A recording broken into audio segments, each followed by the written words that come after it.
Okay, ಇವತ್ತು ಒಂದಷ್ಟು grocery ಬೇಕಿತ್ತು. ಅವತ್ತು ಒಂದು ಸ್ವಲ್ಪ ನಾನು ಜಾಸ್ತಿ ಈ ಕಾಳುಗಳು ಅದೆಲ್ಲ ಬೇಕಿತ್ತಲ್ಲ, ಅದು ತೊಗೊಂಬಂದಿದ್ದೆ. ಇವತ್ತು ಒಂದಷ್ಟು ನಮಸ್ಕಾರ. ಇವತ್ತು ಮಂಗಳವಾರ ಈವ್ನಿಂಗ್ ಮತ್ತೆ ನಾನು ವ್ಲಾಗನ್ನು ಸ್ಟಾರ್ಟ್ ಮಾಡ್ತಾ ಇದ್ದೀನಿ. ಈ ಶಾಪಿಂಗ್ ವ್ಲಾಗನ್ನೇ ಯಾಕೆ ಕಂಟಿನ್ಯೂ ಮಾಡಿದೆ ಅಂತಂದರೆ, ಅವತ್ತು ಒಂದಷ್ಟು ಗ್ರಾಸರಿ ತಂದಾಗ ಸ್ವಲ್ಪ ಏನು ಬೇಕಿತ್ತು, ಕಾಳು ಕಡ್ಡಿ ಅದೆಲ್ಲ ತೊಗೊಂಬಂದಿದ್ದೆ. ಸೊ ಇನ್ನು ತಿಂಡಿ ಐಟಮ್ಗೋಸ್ಕರ ಅಂತ ಹೇಳಿ ನಾನು ಏನೂ ತಂದಿರಲಿಲ್ಲ. ಮಂಗಳವಾರ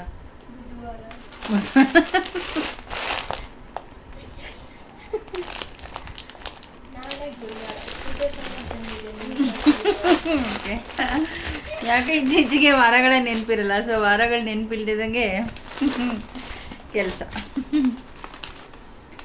ಹಾಗಾಗಿ ತಿಂಡಿ ಐಟಮ್ಗಳು ಒಂದಷ್ಟು ತಂದಿರಲಿಲ್ಲ. ಏನೇ ಇದ್ರೂ ಮನೆಗಳಲ್ಲಿ ಎಲ್ಲ ಥರ ಥಿಂಗ್ಸ್ಗಳಿದ್ದಾಗ ಏನೇ ಆದರೂ ಅಡುಗೆ ಮಾಡೋದಕ್ಕೆ ಚೆಂದ. ಒಂದು ಮಿಸ್ ಆದ್ರೂ ಈ ಆಫೀಸ್ಗೆ ಹೋಗೋ ಟೈಮಲ್ಲಿ ತಿಂಡಿಗೆ ಅದಿಲ್ಲ ಇದಿಲ್ಲ ಅಂತಂದರೆ ಒಂಥರ ಹಿಂಸೆ ಆಗುತ್ತೆ. ಹಾಗಾಗಿ ಇತ್ತೀಚೆಗೆ ನಾನು ಏನಿಲ್ಲ ಅದನ್ನು ಕೇಳಿ ನಾನೇ ಮನೆಗೆ ತಂದಿಟ್ಬಿಡ್ತೀನಿ. ಇವತ್ತು ಮೇಯ್ನ್ ಸ್ಪೆಷಲ್ಲಾಗಿ ನಾನು ಮೆಂತ್ಯ ಮುದ್ದೆ ಇದೊಂದು ಪೌಡರ್ ತೊಗೊಂಬಂದೆ. ಆ್ಯಕ್ಚುಲಿ ಇದನ್ನು ಮನೆಗಳಲ್ಲೇ ಮಾಡ್ಕೊಬಹುದು. ನನಗೆ ಟೈಮ್ ಇಲ್ಲ ಅಂತ ಹೇಳಿಬಿಟ್ಟು ಜಸ್ಟ್ 1 kg ತೊಗೊಂಡು ಬಂದೆ. ಬಟ್ ಅದಾದಮೇಲೆ ಇದು 200 ರೂಪೀಸ್ ಅಂತ ಗೊತ್ತಾಯಿತು. ಹಾಗಾಗಿ ನಾವೇ ಮನೆಯಲ್ಲಿ ಮಾಡಿಕೊಂಡ್ರೆ ಒಳ್ಳೆಯದಲ್ವ ಅಂತ ಹೇಳಿಬಿಟ್ಟು ಅಲ್ಲಿಂದಾನೆ ಇದು 5 kg ಗೋಧಿನ ತೊಗೊಂಬಂದಿದ್ದೀನಿ. ಸೊ ನಾನೇ ಇದನ್ನು ಬೀಸೋಣ ಅಂತ ಹೇಳಿಬಿಟ್ಟು ಹಾಗಾಗಿ ಗೋಧಿ ತಂದಿದ್ದೀನಿ. ಆ್ಯಕ್ಚುಲಿ ಇದಕ್ಕೆ ರಾಗಿ ಹಾಕಂಗಿಲ್ಲ ಅಂತ ಅನಿಸುತ್ತೆ, ಗೊತ್ತಿಲ್ಲ. ನಾನು ನೋಡಿಬಿಟ್ಟು ಮಾಡಿಬಿಟ್ಟು ಪೌಡ್ರ್ ಮಾಡಿಬಿಟ್ಟು ನಾನು ನಿಮಗೆ ಶೇರ್ ಮಾಡ್ತೀನಿ. ಅದಾದಮೇಲೆ ಇದು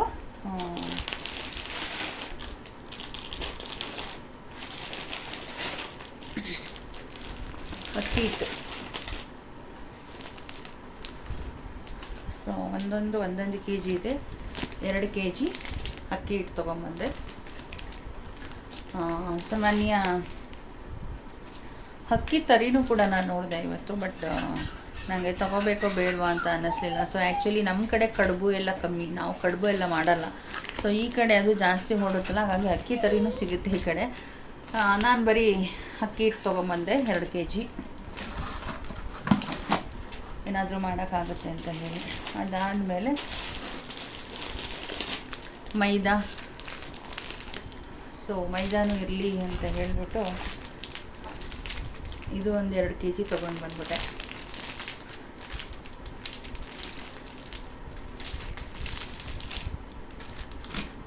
ಸಾಮಾನ್ಯ ಮೈದಾ ಬಳಸ್ತಾ ಇರ್ತೀನಿ ಮನೆಯಲ್ಲಿ ಅವಾಗ. ಹಾಗಾಗಿ ಅದಾದಮೇಲೆ ಅವಲಕ್ಕಿ ಇರಲಿಲ್ಲ. ಸಾಮಾನ್ಯ ಅವಾಗವಾಗ ನಾನು ಹಾಲಿಗೆ ಅವಲಕ್ಕಿನೂ ಹಾಕೊಂಡು ತಿನ್ಕೊಂಡು ಹೊರಟೋಗ್ತೀನಿ ಒಂದು ಟೈಮ್ ಆಫೀಸ್ಗೆ. ಅದು ಚಿಕ್ಕದ್ರಿಂದ ಅಭ್ಯಾಸ. ನಮ್ಮಮ್ಮ ಹಾಗೆ ಮಾಡೋರು, ಹಾಲು ಕಾಯಿಸಿ ಒಂದು ದೊಡ್ಡ ಲೋಟಕ್ಕೆ ಅವಲಕ್ಕಿ, ಅದರೊಳಗಡೆ ಅವಲಕ್ಕಿ ಹಾಕಿ ಕೊಟ್ಬಿಡೋರು, ಸಕ್ಕರೆ ಹಾಕಿ. ಸೊ ನಾವು ತಿನ್ಕೊಂಡು ಸ್ಕೂಲ್ಗಳಿಗೆ ಕಾಲೇಜ್ಗಳಿಗೆಲ್ಲ ಹೋಗಿ ಅಭ್ಯಾಸ ನಮಗೆ. ತಿಂಡಿನೇ ಕಾಯ್ತಾ ಇರಲಿಲ್ಲ ನಾವು. ಈ ಥರ ಏನಾದರೂ ಒಂದು ಅವಲಕ್ಕಿ, ಹಾಲು, ಆ ಥರ ಚಪಾತಿ, ಟೀ, ಆ ಥರ ಇಂಥದ್ದೇ ಬೇಕು ಅಂತ ವೆಯ್ಟ್ ಮಾಡ್ತಾ ಇರಲಿಲ್ಲ. ಹಾಗಾಗಿ ಅವಲಕ್ಕಿ ತೊಗೊಂಡ್ಬಂದೆ.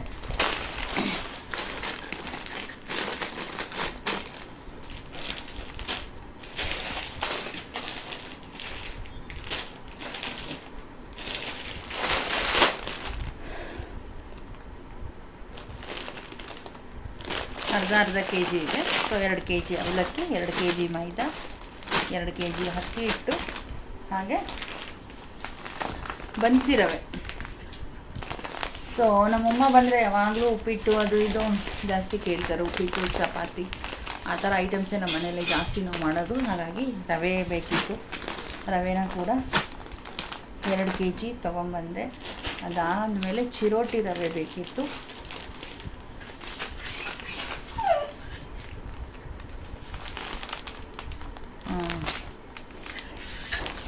ಚಿರೋಟಿ ರವೆ, ಇನ್ನೊಂದು ಸ್ವಲ್ಪ ಸಣ್ಣ ರವೆ. ಇದು ಚಿರೋಟಿ ರವೆ, ಸಣ್ಣ ರವೆ.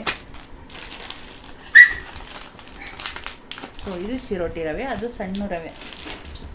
ಚಿರೋಟಿ ರವೆನೂ ಅಷ್ಟೇ ತಂದುಬಿಟ್ಟೆ ಜಾಸ್ತಿ. ರವೆ ರೊಟ್ಟಿ ಅದು ಮತ್ತು ಉಪ್ಪಿಟ್ಟು, ಕೇಸರಿ ಬಾತು ಅದೆಲ್ಲ ಮಾಡೋದಕ್ಕೆ ರವೆ ಇರಬೇಕು ಆ್ಯಕ್ಚುಲಿ ಅಂತ ಹೇಳಿ ಇದೊಂದು 4 ಪ್ಯಾಕೆಟ್ ರವೆನ ತೊಗೊಂಡು ಬಂದೆ. ಆಮೇಲೆ ಆಯಿಲ್, ಸೊ ಆಯಿಲು ಕೂಡ 5 ಲೀಟ್ರ್ ಇದೆ. ಅವತ್ತು 2 ಲೀಟ್ರ್ ತಂದಿದ್ದೆ. ಸೊ ಇವತ್ತು 5 ಲೀಟ್ರದ್ದು ಒಂದು ದೊಡ್ಡ ಕ್ಯಾನ್ ತೊಗೊಂಡು ಬಂದೆ. ನನಗೆ ಪದೇ ಪದೇ ತೊಗೊಂಬರೋಕ್ಕಾಗಲ್ಲ, ಯಾಕೆಂದರೆ ಇಲ್ಲಿ ಅಂಗಡಿ ದೂರ ಇದೆ ಮನೆಯಿಂದ. ಹಾಗಾಗಿ ಒಟ್ಟಿಗೆ ತೊಗೊಂಬಂದು ಇಟ್ಕೊಂಡ್ಬಿಟ್ರೆ ಒಳ್ಳೇದಲ್ವ ಅಂತ ಹೇಳಿ 5 ಲೀಟ್ರದ್ದು ಒಂದು ಎಣ್ಣೆ ಕ್ಯಾನನ್ನು ತೊಗೊಂಡು ಬಂದಿದ್ದಾಯಿತು. ಸೊ 1-2 ತಿಂಗಳು ಬರುತ್ತೆ, ನಮಗೆ 2 ತಿಂಗಳು ಮೇಲೆ ಬರುತ್ತೆ ಅಂತ ಅಂದ್ಕೊಂಡಿದ್ದೀನಿ. ಸೊ ಹಾಗಾಗಿ ತೊಗೊಂಡು ಬಂದೆ. ಕಾರ್ನ್ಫ್ಲೆಕ್ಸ್, ಸೊ ಯಾಕೋ ಗೊತ್ತಿಲ್ಲ, ಆಫೀಸಿಂದ ಬಂದ ತಕ್ಷಣ ಇಲ್ಲ ಡ್ಯೂಟಿಗೆ ಹೋಗುವಾಗ ತಿಂಡಿ ಲೇಟ್ ಆಯಿತು ಆ ಥರ ಏನಾರು ಆದರೆ ನಾನು ಹಾಲಿಗೆ ಕಾರ್ನ್ಫ್ಲೆಕ್ಸ್ ಹಾಕ್ಕೊಂಡು ತಿನ್ಕೊಂಡು ಹೊರಟೋಗ್ತಾಯಿದ್ದೀನಿ. ಸೊ ಹಾಲು ಜೊತೆಗೆ ಕಾರ್ನ್ಫ್ಲೆಕ್ಸ್ ತುಂಬಾ ಚೆನ್ನಾಗಿರುತ್ತೆ. ಒಂದು ಸ್ವಲ್ಪ ಹಾಕ್ಕೊಂಡ್ರು ಏನೋ ಒಂಥರ ಹೊಟ್ಟೆ ತುಂಬಿದಂಗೆ ಅನಿಸುತ್ತೆ. ನೋಡಿದ್ರೆ ಇದೆಲ್ಲ ಹೊಟ್ಟೆ ತುಂಬತ್ತಾ ಅಂತ ನಾವು ಫೀಲ್ ಮಾಡ್ತೀವಲ್ವ, ಇಷ್ಟಿಷ್ಟು ಹಾಕೊಂಡು ತಿಂದರೆ ಏನು ಹೊಟ್ಟೆ ತುಂಬುತ್ತಾ ಅಂತ. ಬಟ್ ತುಂಬಿರುತ್ತೆ ಹೊಟ್ಟೆ, ಒಂಥರ ಮೇಂಟೆನೆನ್ಸ್ ಆಗುತ್ತೆ. ಮತ್ತು ಡಯಟ್ ಮಾಡೋರಿಗೆ ಒಳ್ಳೆಯದು ಈ ಕಾರ್ನ್ಫ್ಲೆಕ್ಸು. ಹಾಗಾಗಿ ಒಂದು 185 ರುಪೀಸ್ದು ಇದೊಂದು ಕಾರ್ನ್ಫ್ಲೆಕ್ಸ್ ತೊಗೊಂಡ್ಬಂದೆ. ಯಾವಾಗಲೂ ತಿಂಡಿನೇ ಕಾಯೋಕ್ಕಾಗಲ್ಲ, ಮತ್ತು ನಮಗೂ ಒಂದು ಸ್ವಲ್ಪ ಚೇಂಜಸ್ ಬೇಕು ಅದು ಇದು ಅಂತ ಅನಿಸಿದಾಗ ನಾವು ಆ ಥರ ಮಾಡ್ಕೋಬಹುದು. ಸೊ ಇಷ್ಟೇ. ಸೊ ಅವತ್ತು ಗ್ರೈನ್ ಎಲ್ಲ ತಂದಿದ್ದೆ. ಸೊ ಹಾಗಾಗಿ ಆ ವಿಡಿಯೋ ಜೊತೆಗೆ ಈ ವಿಡಿಯೋನ ನಾನು ಕಂಟಿನ್ಯೂ ಮಾಡಿ ಹಾಕ್ತಾಯಿದ್ದೀನಿ. ಅದಾದಮೇಲೆ ಆಮೇಲೆ ಒಂದು ಅಕ್ಕಿ ಮೂಟೆ ತೊಗೊಂಡ್ಬಂದೆ. ಸೊ ಅಕ್ಕಿ ಮೂಟೆ ನಾನು ನಿಮಗೆ ನಿಜ ತೋರ್ಸೋಕ್ಕಾಗಲ್ಲ, ಆ ಕಡೆ ಇದೆ. ಅಕ್ಕಿ ಮೂಟೆ ತೊಗೊಂಡು ಬಂದೆ. ಈ ಥರ ಗ್ರಾಸರಿ ಆಯಿತು, ತಿಂಡಿ ಐಟಮ್ಸ್ ಎಲ್ಲ ತಂದಿದ್ದೀನಿ. ಇನ್ನೇನಾದರೂ ಸಣ್ಣ ಪುಟ್ಟ ಬೇಕಂತಂದರೆ ಏಂಜಲ್ ಫೋನ್ ಮಾಡ್ತಾಳೆ, ಹಾಗೆ ಆ ಕಡೆಯಿಂದ ಬರ್ತಾನೆ ತೊಗೊಂಡು ಬಂದುಬಿಡ್ತೀನಿ. ಹಾಗಾಗಿ ಸೊ ಮನೆಯಲ್ಲಿ ರೇಷನ್ ಇಲ್ಲ ಅಂತಂದರೆ ಏನೋ ಒಂಥರ ಹಿಂಸೆ ಆಗ್ತಾ ಇರುತ್ತೆ. ಮನೇಲಿದ್ದರೆ ಮಗಳಿದ್ದಾಳೆ ಅಲ್ವ, ಇನ್ನೂ ರಜಾ ಇದೆ ಅವಳಿಗೆ, ಹಾಗಾಗಿ ಏನಾದರೂ ಮಾಡ್ಕೊಂಡು ತಿಂತಾಳೆ ಅನ್ನೋ ಒಂದು ಇದಕ್ಕೋಸ್ಕರ ನನ್ನನ್ನು ಕಾಯಬಾರ್ದು. ನಾನು ಡ್ಯೂಟಿಗೆ ಹೋಗಿ ಬರ್ತಾಯಿರ್ತೀನಿ, ನನ್ನ ಟೈಮ್ ನಾನು ಆಫೀಸಿಂದ ಮಧ್ಯಾಹ್ನದ ಊಟಕ್ಕೆ ಬರೋಲ್ಲ, ಎಲ್ಲ ಹುಡುಗಿ ಕಾಯ್ಕೊಂಡಿರ್ಬಾರ್ದು, ಅದಿಲ್ಲ ಇದಿಲ್ಲ ಅಂತ ಹೇಳಿ ಅಂತಂದ್ಬಿಟ್ಟು ನಾನು ಮನೆಗೆ ಎಲ್ಲ ರೇಷನು ತಂದು ಹಾಕ್ಕೊಡ್ತೀನಿ.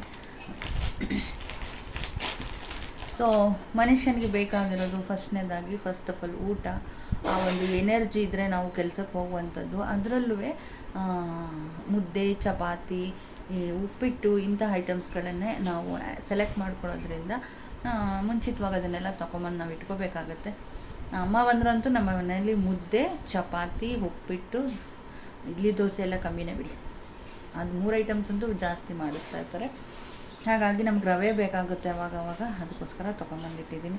ಆಯಿಲನ್ನು ಅವಾಗವಾಗ ಹೋಗಿ ತರೋಕ್ಕಾಗಲ್ಲ. ಈ ಥರ ದೊಡ್ಡ ದೊಡ್ಡ ಐಟಮ್ಸೆಲ್ಲ ಜಾಸ್ತಿ ಇದ್ದರೆ ಸಡನ್ನಾಗಿ ಏನಾದರೂ ಒಂದು ತಿಂಡಿ ಮಾಡ್ಬೋದು. ಅಟ್ಲೀಸ್ಟ್ ಜಸ್ಟ್ ನಾವು ವಾಕ್ ಮಾಡ್ಕೊಂಡು ಬರ್ತಾ ಮನೆಗೆ ಏನಾದರೂ ಸಣ್ಣ ಪುಟ್ಟ ವಸ್ತು ಇಲ್ಲ ಅಂತಂದರೆ ತೊಗೊಂಡು ಬಂದ್ಬಿಡ್ಬೋದು. ಅದು ಈಸಿ ಆಗುತ್ತೆ ಅಂತ ಹೇಳಿ ಈ ಥರ ರೇಷನ್ ಎಲ್ಲ ತೊಗೊಂಬಂದು ಇಟ್ಕೊಂಡ್ಬಿಟ್ರೆ ನಮ್ಮ ಒಂದು ಲೈಫ್ ಒಂದು ನಾರ್ಮಲಾಗಿ ಚೆನ್ನಾಗಿ ನಡೆಯುತ್ತೆ ಅನ್ನೋದಕ್ಕೋಸ್ಕರ ತೊಗೊಂಡು ಬಂದುಬಿಡ್ತೀನಿ. ಯಾವಾಗಲೂ ಅಂಗಡಿಗೆ ಹೋಗೋದು ಬರೋದು ಅಂಥದ್ದು ನನಗೂ ಸ್ವಲ್ಪ ಯಾಕೋ ಹಿಂಸೆ ಅಂತ ಅನಿಸುತ್ತೆ. ಹಾಗಾಗಿ ಸ್ಟೋರ್ ಮಾಡ್ಕೊಂಡ್ಬಿಡ್ತೀನಿ. ಸೊ ಹಾಗಾಗಿ ಅಂದರೆ ಇದೆಲ್ಲ ಕೆಲವೊಂದು ಫ್ರಿಡ್ಜಲ್ಲಿ ಹಾಕಿ ಇರೋದ್ರಿಂದ ಹೆಚ್ಚು ದಿನ ನಾವು ಇದನ್ನು ಯೂಸ್ ಮಾಡ್ಕೋಬೋದು. ಹಾಗಾಗಿ ನಾನು ಯಾವುದನ್ನು ಇದನ್ನೆಲ್ಲ ಡಬ್ಬಕ್ಕೆ ಹಾಕಲ್ಲ, ಫ್ರಿಡ್ಜಲ್ಲಿ ಹಾಕಿ ಸ್ಟೋರ್ ಮಾಡಿ ಇಡ್ತೀನಿ. ಓಕೆ, ಇದಾಗಿತ್ತು ಇವತ್ತಿನ ವ್ಲಾಗ್. ಹಾಗಾಗಿ ಆ ವ್ಲಾಗ್ ಜೊತೆಗೆ ಈ ವ್ಲಾಗನ್ನು ನಾನು ಕಂಟಿನ್ಯೂ ಮಾಡ್ತಾಯಿದ್ದೀನಿ. ಇದಾಗಿತ್ತು ನನ್ನ ಈ ತಿಂಗಳ ಒಂದು ಗ್ರಾಸರಿ ಶಾಪಿಂಗ್. ನಿಜವಾಗ್ಲೂ ದುಬಾರಿ ಆಗೋಗಿದೆ. 1-2 ತಿಂಗಳಿಗೆ ಆಗಷ್ಟು ತೊಗೊಂಬಂದುಬಿಟ್ಟಿದ್ದೀನಿ. ಮತ್ತು ರೇಷನ್ ಕಡೆ ತಿರುಗಿ ನೋಡಬಾರ್ದು ಅಂತ, ಯಾಕಂದರೆ ನಾನು ಗ್ರಾಸರಿ ಶಾಪಿಂಗ್ ಮಾಡಿ ನಿಮಗೆ ತೋರಿಸಿ ತುಂಬ ದಿನ ಆಯಿತು. ನನಗೆ ಬೇಕಂದಾಗ ಅವಾಗವಾಗ ಹೋಗಿ ತೊಗೊಂಡು ಬರ್ತಾಯಿದ್ದೆ. ಸೊ ಈ ಸಾರಿ ಇದನ್ನು ಈ ಥರ ಆಗಬಾರ್ದು, ಮೈನ್ ಪ್ರಾಬ್ಲಮ್ಸ್ ಅಂತ ಹೇಳಿ ನಾನೀಗ ಒಟ್ಟಿಗೆ ತಗೊಂಬಂದಿದ್ದೀನಿ. ಒಂದು 2 ಮಂತ್ಸ್ಗಾಗಷ್ಟು ರೇಷನ್ನು. ಹಾಗಾಗಿ ಸ್ವಲ್ಪ ಮೇಂಟೈನ್ ಮಾಡೋಣ ಅಂತ ಹೇಳಿ ಯಾವಾಗವಾಗ ತೊಗೊಂಡು ಬರ್ತಾಯಿದ್ದೆ. ನಾವು ಮನಿನ ಸೇವ್ ಮಾಡ್ತಾಯಿದ್ದೀವ, ಖರ್ಚು ಮಾಡ್ತಾಯಿದ್ದೀವ ಒಂದು ಗೊತ್ತಾಗಲ್ಲ. ಒಂದು ಆ್ಯಾವರೇಜಲ್ಲಿ ತೊಗೊಂಬಂದು ಇಟ್ಕೊಂಡ್ಬಿಟ್ರೆ ಆಮೇಲೆ ನಮಗೆ ಮೇಂಟೆನೆನ್ಸ್ ಮಾಡ್ತಾಯಿದ್ದೀವಿ ಅಂತ ಗೊತ್ತಾಗುತ್ತೆ. ಹಾಗಾಗಿ ನಾನು 1-2 ತಿಂಗಳಿಗಾಗಷ್ಟು ಗ್ರಾಸರಿಯನ್ನು ಇವಾಗ ನಾನು ಸ್ಟೋರ್ ಮಾಡ್ಕೊಟ್ಟಿರ್ತಾಯಿದ್ದೀನಿ. ಉದ್ದೇಶ ಇಷ್ಟೇ. ಈಗ ಬೇರೆ ಯುದ್ಧ ನಡೀತಾ ಇದೆ. ಸೊ ಪರಿಸ್ಥಿತಿ ಹೇಗೆ ಇರುತ್ತೆ ಅಂತ ಗೊತ್ತಿಲ್ಲ. ಹಾಗಾಗಿ ಮನೆಯಲ್ಲಿ ರೇಷನ್ ಇರಲಿ ಅಂತ ಹೇಳಿ ನಮ್ಮಮ್ಮ ದಿನಕ್ಕೆ 100 ಸತಿ 10 ಸತಿ ಫೋನು, ಫಸ್ಟು ರೇಷನ್ ತೊಗೊಂಡು ಬಂದು ಇಟ್ಕೊಳ್ಳಿ, ರೇಷನ್ ತೊಗೊಂಬಂದು ಇಟ್ಕೊಳ್ಳಿ ಅಂತ. ಯಾಕಂದರೆ ನಾನು ಹೇಳಿದ್ನಲ್ಲ, ನಾವು ಉದಯಗಿರಿಲಿ ಇರಬೇಕಾದ್ರೆ ಕರ್ಫ್ಯೂ ಆಗೋಗಿತ್ತು. ನಿಜವಾಗ್ಲೂ ರೇಷನ್ ತೊಗೊಂಬಂದು ಇಟ್ಕೊಂಡಿಲ್ದವರು ಎಲ್ಲ ನಾವೆಲ್ಲ ಅಂದರೆ ಅವಾಗ ಪಾಪ ಏಯ್ ಆ ಏರಿಯಾದ ಮುಖಂಡ್ರು ಏನು ಮಾಡೋರು ಪಾಪ ಎಲ್ಲರ ಮನೆಗೂ ರೇಷನ್ ಇಲ್ಲಾಂದರೆ ರೇಷನ್ ಕಿಟ್ಟು ಈ ಥರ ಎಲ್ಲ ಕೊಟ್ಟು ಅವಾಗ ಹೆಲ್ಪ್ ಮಾಡಿದ್ರು. ಬಾಗಿಲು ಓಪನ್ ಮಾಡೋಕ್ಕೆ ಬಿಡ್ತಾ ಇರಲಿಲ್ಲ. ಅಂತಹ ಒಂದು ಪರಿಸ್ಥಿತಿಯನ್ನು ನಾವು ಚಿಕ್ಕದ್ರಲ್ಲೇ ಎದುರಿಸಿದ್ದೀವಿ. ಹಾಗಾಗಿ ಎಲ್ಲೆಲ್ಲಿ ಮುಸ್ಲಿಮ್ಸ್ ಏರಿಯಾ ಇರುತ್ತೋ ಅಲ್ಲೆಲ್ಲ ಗಲಾಟೆ ಸ್ಟಾರ್ಟ್ ಆಗುವಂಥದ್ದು ಇತ್ತು ಆವಾಗ. ಹಾಗಾಗಿ ಬಟ್ ಮುಸ್ಲಿಮ್ ಏರಿಯಾದಲ್ಲಿ ನಾವಿದ್ರೂ ಪಾಪ ಅಷ್ಟೇ ಸೇಫ್ ಆಗಿದ್ವಿ. ಅವಾಗ ನಮ್ಮ ಮನೆಗಳಿಗೂ ರೇಷನ್ ತಂದು ಕೊಟ್ಟು ಹೋಗೋರು. ಆದರೂ ಒಂಥರ ಭಯದ ಪರಿಸ್ಥಿತಿನೇ ಇತ್ತು. ಬಾಗಿಲು ಹಾಕೊಂಡು ಮನೆಯೊಳಗಡೆನೇ ಇರಬೇಕು, ಅಕ್ಕಪಕ್ಕದವ್ರ ಜೊತೆನೂ ಮಾತಾಡೋಕ್ಕಾಗ್ತಾ ಇರಲಿಲ್ಲ. ಅಂಥ ಪರಿಸ್ಥಿತಿ ಇದ್ದಿದ್ದರಿಂದ ನಮಗೆ ಸ್ವಲ್ಪ ಈ ಥರ ಯುದ್ಧ ಅಥವಾ ಗಲಾಟೆಗಳಿಂದ ಸ್ವಲ್ಪ ಭಯ ಆಗುತ್ತೆ. ಹಾಗಾಗಿ ರೇಷನ್ ಎಲ್ಲ ತೊಗೊಂಬಂದು ಇಟ್ಕೊಂಡಿರೋದು. ಪರಿಸ್ಥಿತಿ ಇವತ್ತಿನ ದಿನ ಇವತ್ತಿದ್ದಂಗೆ ನಾಳೆ ಏನಾಗುತ್ತೆ ಅಂತಲೇ ಗೊತ್ತಾಗಲ್ಲ. ಅದಕ್ಕೋಸ್ಕರ ತಂದು ಇಟ್ಕೊಳ್ಳೋದು ಒಳ್ಳೆಯದು ಅಂತ ನನಗನ್ಸುತ್ತೆ. ನಿಮಗೂ ಹಾಗೆ ಅನಿಸಿದ್ರೆ ನೀವು ಕೂಡ ಎಲ್ಲ ಸ್ಟೋರ್ ಮಾಡಿಕೊಂಡು ಮನೆ ಒಳಗಡೆ ಸೇಫ್ಟಿಯಾಗಿರಿ. ಇರೋಂಥ ಸಂದರ್ಭ ಬರ್ಬೋದೋ ಏನೋ ಗೊತ್ತಿಲ್ಲ ಅಲ್ಲ. ಹಾಗಾಗಿ ಗ್ರಾಸರಿನ ನಾನು ಸ್ಟೋರ್ ಮಾಡ್ತೇನೆ ಅಷ್ಟೇ, ಇನ್ನೇನಿಲ್ಲ. ಈ ಉದ್ದೇಶ ಇಷ್ಟೊಂದು ತಂದಿರೋ ಉದ್ದೇಶ ಅದಕ್ಕೋಸ್ಕರನೇ. ಎಲ್ಲ ಸ್ಟಾರ್ಟ್ ಆಗಿದೆ. ಯಾವಾಗ ಯಾವ ಥರ ಪರಿಸ್ಥಿತಿಗಳು ಬರುತ್ತೋ ಗೊತ್ತಿಲ್ಲ ಅಲ್ಲ. ಹಾಗಾಗಿ ಅಕಸ್ಮಾತ್ ನಮ್ಮ ಬೆಂಗಳೂರು ನೆಂಟ್ರಿಸ್ಟ್ರ ಕಡೆಯವ್ರು ಈ ಕಡೆ ಬರೋಂಥ ಪರಿಸ್ಥಿತಿ ಬಂದುಬಿಟ್ರೆ ಏನು ಮಾಡೋದು? ಅದಕ್ಕೋಸ್ಕರ ರೇಷನನ್ನು ಸ್ಟೋರ್ ಏನೋ ಆಗೋದು ಬೇಡ, ಎಲ್ಲರಿಗೂ ಒಳ್ಳೆಯದಾಗಲಿ. ಇದು ನನ್ನ ಗ್ರಾಸರಿ ಶಾಪಿಂಗ್ ಆಗಿದ್ದು. ಓಕೆ ಫ್ರೆಂಡ್ಸ್, ಮತ್ತೆ ಮುಂದಿನ ವ್ಲಾಗೊಂದಿಗೆ ಸಿಗೋಣ. ಇದಾಗಿತ್ತು ಈ ವ್ಲಾಗ್. ಯಾರೆಲ್ಲ ಹೊಸದಾಗಿ ನನ್ನ ಚಾನಲನ್ನು ನೋಡ್ತಾ ಇದ್ರು ದಯವಿಟ್ಟು ಸಬ್ಸ್ಕ್ರೈಬ್ ಮಾಡ್ಕೊಂಡು ನೋಡಿ. ಹರ್ಣಿ ಸೆಲ್ವಕುಮಾರ್ ವ್ಲಾಗ್ ಅಂತ ಹೊಡೆದ್ರೆ ಈಗ ಶಾರ್ಟ್ ಆಗಿದೆ ನನ್ನ ಒಂದು ಚಾನಲ್ ನೇಮ್. ಸಬ್ಸ್ಕ್ರೈಬ್ ಮಾಡ್ಕೊಂಡು ನೋಡಿ. ನನ್ನ ಒಂದು ವಿಡಿಯೋಗಳಿಗೆ ನೀವು ಸಪೋರ್ಟ್ ಮಾಡಿ ಅಂತ ಕೇಳ್ಕೊತಾ ಇದೇ ಥರ ವಿಡಿಯೋಗಳನ್ನ ನಾನು ಹಂಚ್ಕೋತಾ ಇರ್ತೀನಿ. ಮತ್ತೆ ಸಿಗ್ತಾ ಇರೋಣ. ಅಲ್ಲಿವರೆಗೂ ನಮಸ್ಕಾರ.